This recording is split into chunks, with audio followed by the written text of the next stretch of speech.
Anime and manga is in trouble. My Hero already ended with the main character basically as a fry cook. JJK's ending is on a speedrun world record pace, and Demon Slayer's anime is stretching its ending through movies like AOT did final parts. With all the most popular anime ending, a new set of anime and manga are going to take their place, and I refuse to be called a bandwagon when that happens. So I was scrolling on TikTok about a week ago when I saw one of those slideshows that start with a random "define I'm finished" or something tweet, and then it shows you either a manga or comic book panel. But for once I figured, you know what, fuck it, I'll bite. Let's see what this manga is about, because the panels actually look pretty cool. Now that I've caught up, I gotta put everybody on. Let me set the stage. Meet Kawabata Tsuyoshi, the main character, and he's basically Saitama. There's not another person in his verse who can even come close to going toe-to-toe with him. There is one major difference though. While Saitama is actively on the hunt for that battle that will excite him, Tsuyoshi is the complete opposite. He wants no smoke, and he just wants to lead a normal, quiet life on his own.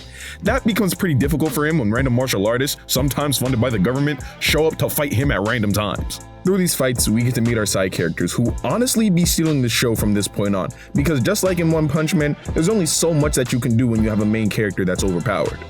This is where Tsuyoshi really begins to show its uniqueness. After catching up on Once Translated, this story feels like the perfect mix between Baki and One Punch Man, and I really don't think there's a better description of this manga than that.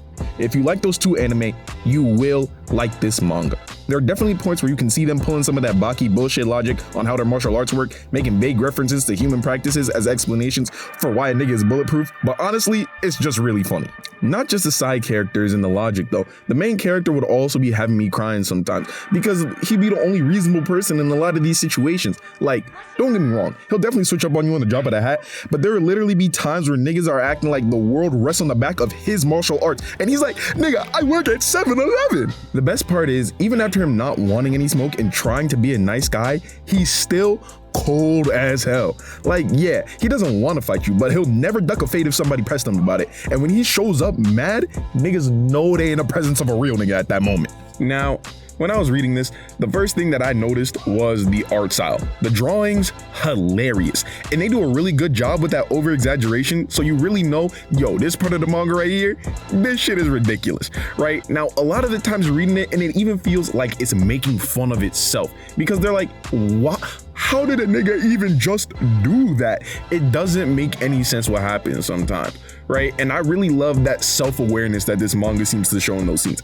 And don't even get me started, this manga ain't just funny, but the fight scenes go crazy, right? Like, normally you think in a manga like this, unless it's One Punch Man getting redrawn after being a webcomic, the fights aren't gonna be too crazy, it's gonna be something simple.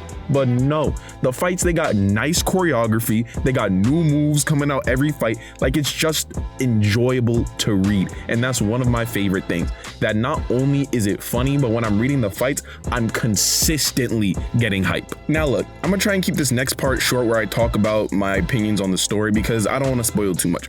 But the story is very interesting, and it does get deeper as you go along, so it's not just going to be some simple, everybody's coming to fight this guy and let him fight them off and just see how powerful he is.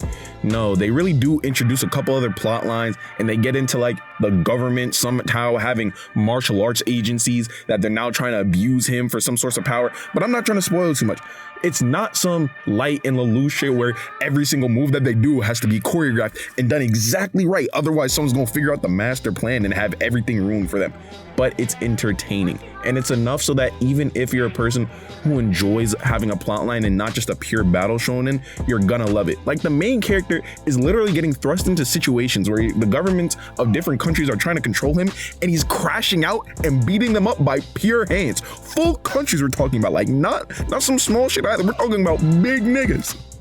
Now, after reading this, I'll be honest, no, I don't think that Tsuyoshi is going to be in the next big three. I got a couple other opinions on that, but that's for another video. But I do think that this will have its place, where when things like One Punch Man or Baki, when they start to die down, something like this definitely is gonna step up and get into that place, because every new generation needs just a couple of stories that aren't the biggest around, but they're funny, they're entertaining, and they got some good hands. And that's what this has. And with the recognition that I've seen it getting as of late, I saw it get it a little bit ago too, when its last manga cover dropped and people really liked how that one looked. with the new coverage that it's getting, people are really going to fall in love with how things are going. And if you read Spanish, there's more for you because a lot of it has been put into Spanish, but not into English yet. I'm going to start putting this next part at the end of all my reviews from now on, but I'll give this manga a 7.5 out of 10 and put it in the B tier of next gen new leaders. This tier list is supposed to represent what I think currently will lead the next generation after all these titles are fully over, and what I think already is leading this next generation. Now, to make things clear on what's going to be on this list and what won't, let me name some things that aren't going to be on this list. One Piece, Bleach, Boruto, things like that. Now, I know Boruto started after One Piece and Bleach, but it's a build off of an old franchise and it started a while ago already, and that's not really what I'm looking for. And Bleach and One Piece are already part of the OG they're a part of the actual big three. So no, they're not in contention, even if they will be the most popular going forward. If there's anything else you guys would like for me to read, leave it down below, and I'll honestly try and make a video about as many of them as I can because I really liked binge reading Tsuyoshi. Plus, I love reading the comments and getting suggestions. But with that, I'm CJZX2, y'all know where to find me, and I'm gonna see y'all in the next one.